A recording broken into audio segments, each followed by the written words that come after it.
The deafening crunch of metal on concrete ripped Karen from her sleep. She bolted upright, heart pounding a frantic rhythm against her ribs. What in the? Stumbling towards the window, she ripped back the curtains, her breath catching in her throat. A monstrous yellow bulldozer was tearing into her meticulously manicured lawn, sending chunks of earth and mangled roses flying. But that was nothing compared to what it was doing to her house. Her house, the charming Victorian she'd poured her heart and soul into restoring. The bulldozer's massive claw ripped through the intricate gingerbread trim as if it were paper, showering splinters of wood and dust onto her prized hydrangeas. Blind rage consumed her. Who dared? Who in their right mind would even contemplate? Flinging open the window, she screamed, her voice hoarse with disbelief and fury. What in God's name do you think you're doing? The bulldozer operator, a burly man with a greasy baseball cap pulled low over his eyes, paused, the monstrous machine shuddering. He glanced down at her, a smirk twisting his lips. Just following orders, ma'am. HOA rules, you know. Can't have you locking your gate after hours. The gate? Karen spluttered, incredulous. You're demolishing my house because I locked my gate. It was beyond preposterous. It was lunacy. Rules are rules, lady, he shrugged, nonchalant, before turning back to his destructive task. The engine roared, and the metal claw slammed into what was left of her porch, sending a tremor through the ground that felt like an earthquake. Adrenaline surged through Karen. This wasn't just about the gate. This was about power, about someone making an example out of her. Well, they'd picked the wrong woman. She might play by the rules, but she wasn't about to let some power-hungry HOA goon bulldoze her life. Grabbing her phone, Karen punched in a number, her voice a steely whisper. Get me the news. Now. Karen watched, a storm brewing in her eyes, as the local news van screeched to a halt in a cloud of dust. The reporter, a young man with a face full of naive enthusiasm, practically leaped out of the vehicle, a cameraman scrambling after him. She'd given him the story of his career. He'd be an idiot to mess this up. Senator Davies. What a shock. Is it true? The HOA. They really. The reporter seemed to struggle for words as he gestured at the wreckage of her home. Karen, still clutching her phone, fixed the reporter with an icy glare. As you can see, Mr. Walters, the good people at Pleasant Valley Estates HOA have taken certain liberties with my property. The cameraman, catching the glint in her eye, wisely trained his lens on the mangled remains of her porch. Good. Let the world see the HOA's handiwork. But, the gate? Is it true what the foreman said? About the gate being locked after hours? Mr. Walters stammered, clearly thrown by Karen's composure amidst the chaos. The gate was locked, Karen confirmed, her voice as sharp as shattered glass. For the safety of my family, I might add. Something the HOA, in its infinite wisdom, seems to have overlooked while sanctioning this act of vandalism. Vandalism, Senator. Mr. Walters practically vibrated with excitement. Do you have any idea who authorized this? Are you considering legal action? All will be revealed in due time, Mr. Walters, Karen said, a steely glint in her eye. As if on cue, a sleek black car, its license plate proclaiming it belonged to the state senate, pulled up behind the news van. A collective gasp rippled through the small crowd that had gathered. The foreman, who had momentarily stopped his destruction, paled visibly, the blood draining from his face. He seemed to shrink several sizes, his bravado evaporating like dew in the morning sun. He knew, they all knew, who was in that car, and they knew they were in deep, very deep trouble. A hush fell over the crowd as the driver's side door of the black car swung open. Out stepped a tall, imposing woman in a crisp business suit, her expression as unreadable as a stone tablet. Senator Emily Carter, the majority leader and Karen's oldest friend in the political arena, wasted no time on pleasantries. Karen, she said, her voice betraying a hint of steel. What in God's name happened here? Her eyes swept over the ravaged home, taking in the extent of the destruction with an anger that mirrored Karen's own. Emily, Karen responded, her voice surprisingly steady despite the turmoil churning inside her. It seems that HOA took issue with my interpretation of the community guidelines. A tight smile stretched across Senator Carter's lips, but it didn't reach her eyes. Is that right? And did these community guidelines include the immediate demolition of a private residence without due process? Her gaze, sharp as a hawk's, landed on the foreman, who was now frantically trying to blend in with the growing crowd. Before Karen could answer, a man in a rumpled suit pushed his way through the throng. Mr. Henderson, the HOA president, his face a mask of barely contained panic, held up his hands in a gesture of appeasement. Senator Davies, Senator Carter, this is a terrible misunderstanding. I'd assure you, we had no idea. Senator Carter cut him off with a wave of her hand. Save it, Henderson. We'll have plenty of time to discuss this misunderstanding in court. Right now, I suggest you direct your attention to your employee, who seems to be under the mistaken impression that he's running a demolition derby rather than a respectable community. Henderson, his face whiter than a sheet, spun around to face the foreman, his voice cracking with barely suppressed rage. You, get down here. Now.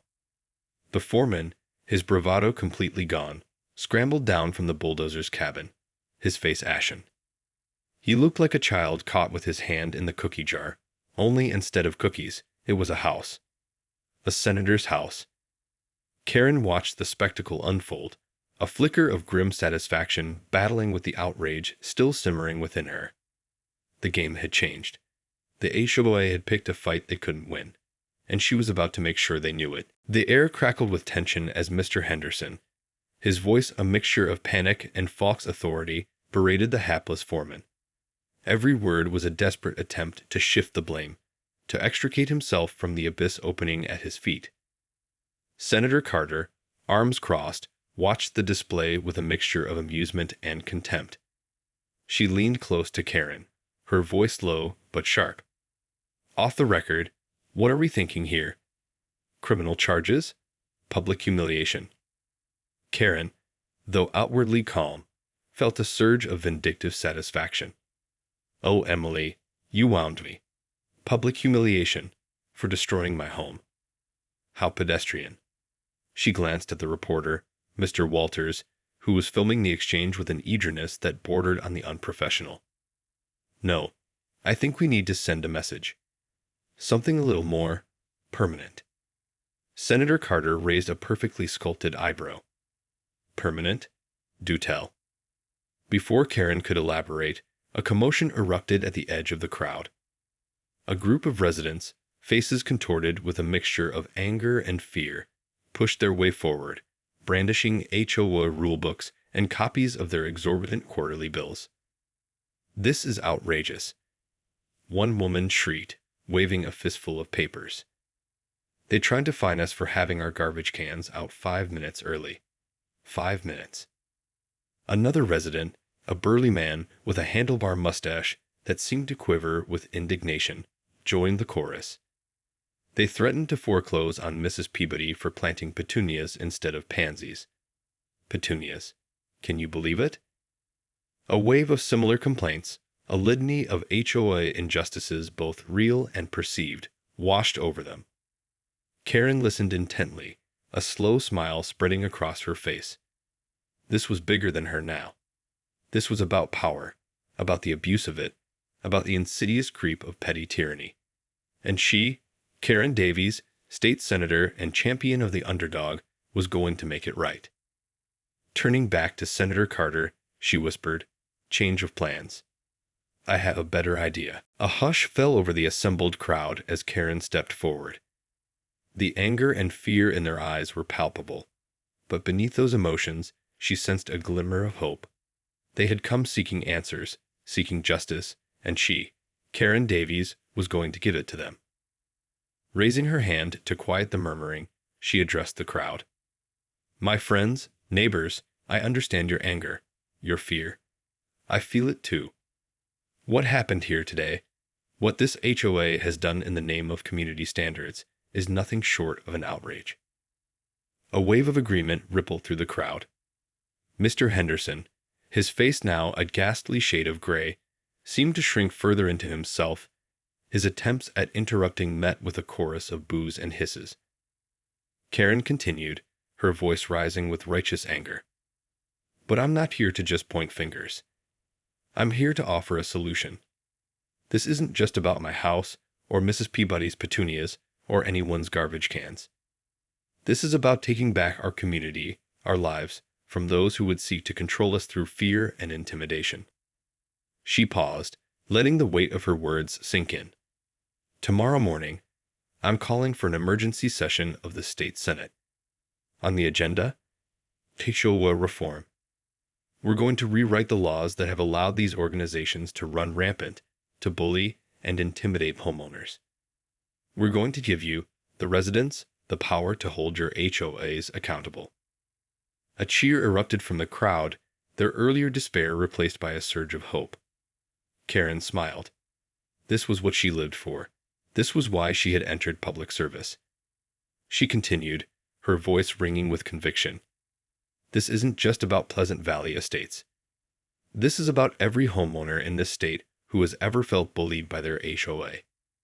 This is about ensuring that what happened here today never happens again. As the crowd roared their approval, Karen caught Senator Carter's eye. Her friend and colleague gave her a slow nod, a look of admiration and pride on her face. They had a lot of work to do, but together they would make a difference. But as Karen basked in the warmth of the crowd's support, she couldn't shake off a sudden chill, a prickle of unease.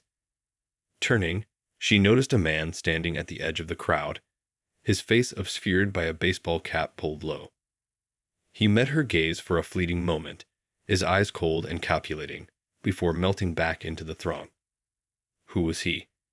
And why did she get the feeling that this was just the beginning? The next morning, the state Senate chamber buzzed with a tension rare even for that esteemed body. News of the HOA's actions and Karen's promise of swift action had spread like wildfire. Reporters crammed the gallery, cameras flashing, while the senators, normally a jaded bunch, engaged in hushed, anxious conversations. Karen, seated at her desk on the Senate floor, felt the weight of hundreds of eyes on her. Beside her, Senator Carter, a picture of calm amidst the storm, gave her a reassuring nod. "Ready?" Emily whispered, a hint of steel in her voice. Karen took a deep breath, her gaze sweeping over the assembled senators. Some, she knew, were sympathetic to her cause. Others, beholden to powerful lobbyists and wealthy donors, less so. This was going to be a battle, but Karen Davies was no stranger to a good fight. As she rose to address the Senate, a hush fell over the chamber. Cameras whirred, capturing her every move. She spoke of the events at Pleasant Valley Estates, her voice resonating with controlled anger as she recounted the HOA's actions. She spoke of the fear and intimidation faced by homeowners across the state, her words echoing the stories she had heard from her constituents.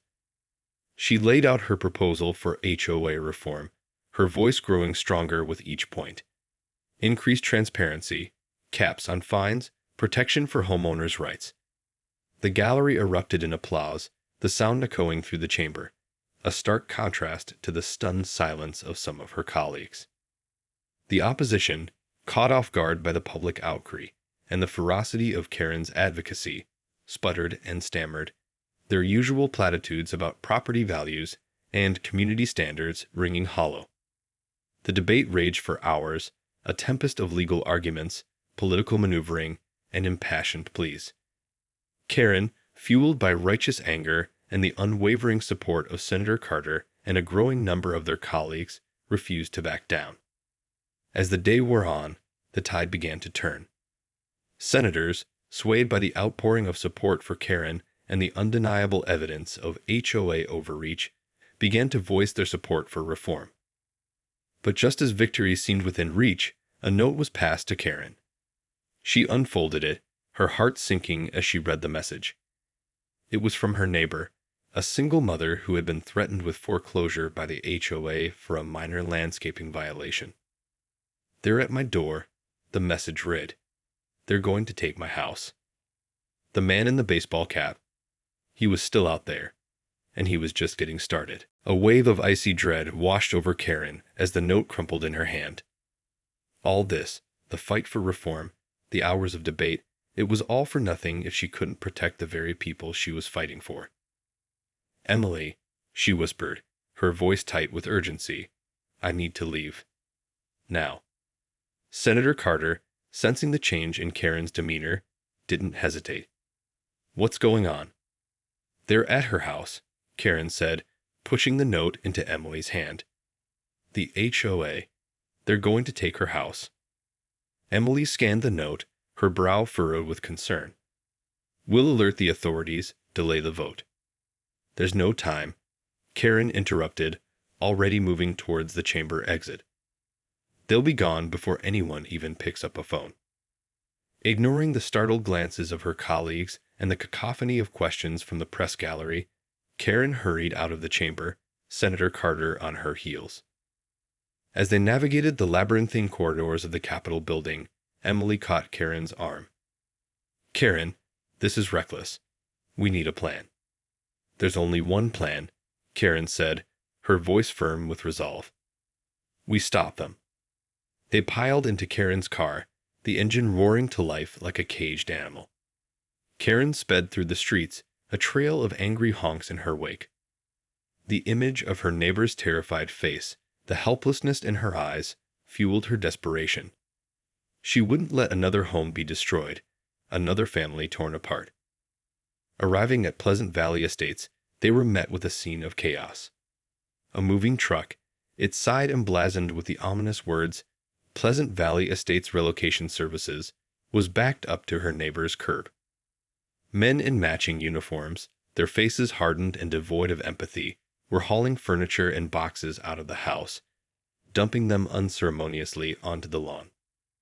Karen slammed on the brakes, the car skidding to a halt in the middle of the street. She was out of the car before it had even come to a complete stop, her fury propelling her forward like a runaway train. This wasn't just about the HOA anymore.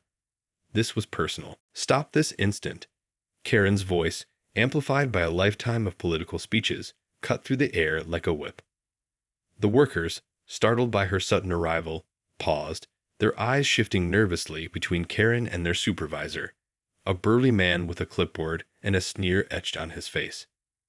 "This is private property," Karen boomed, striding towards them, Senator Carter a formidable presence at her side. "You have no right to be here." The supervisor, his smirk unwavering, consulted his clipboard. "Says here we have a court order for eviction and property seizure," he drawled, enjoying the fear he assumed flickered in Karen's eyes. "You're interfering with official business, lady. Now move along." "That court order," Karen retorted, her voice dripping with ice, "is based on fabricated evidence and trumped-up charges, all orchestrated by a corrupt HOA president who is currently under investigation by the state senate." She fixed the supervisor with a steely glare. "I suggest you check your facts before you find yourself on the wrong side of this fight." The color drained from the supervisor's face as he recognized Karen. Whispers of Senator Davies rippled through the assembled workers, their bravado quickly dissolving into apprehension. The sight of Mr. Henderson being ushered away in handcuffs earlier that day flashed through their minds. They weren't paid enough to tangle with the state senate. As the supervisor stammered, unsure of how to proceed, Karen's neighbor emerged from the house, her eyes red-rimmed, but a spark of hope igniting within them. Karen threw an arm around her neighbor's shoulders, a silent promise of protection and support. "It's over," Karen announced, her voice ringing with authority. "Pack up your things. You're going home." And so they did. The moving truck, now a symbol of defeat for the HOA, was loaded in reverse, the workers eager to distance themselves from the unfolding debacle. As Karen's neighbor settled back into her home, a cheer erupted from the growing crowd of residents, a testament to the power of one woman's fight against injustice. Later that evening, with a news cycle dominated by images of the foiled eviction and the pending HOA reform bill, Karen stood with Senator Carter, watching the sunset over a newly peaceful Pleasant Valley estates. The battle was far from over, but they had won this round. They picked the wrong house, Senator Carter remarked, a rare smile gracing her lips. Karen returned the smile, her gaze lingering on the rebuilt porch of her own home, a symbol of resilience and the enduring power of community. They picked the wrong neighborhood, she corrected, and as she looked out at the faces of her neighbors, united in their fight for justice, she knew that this was just the beginning of a much larger victory.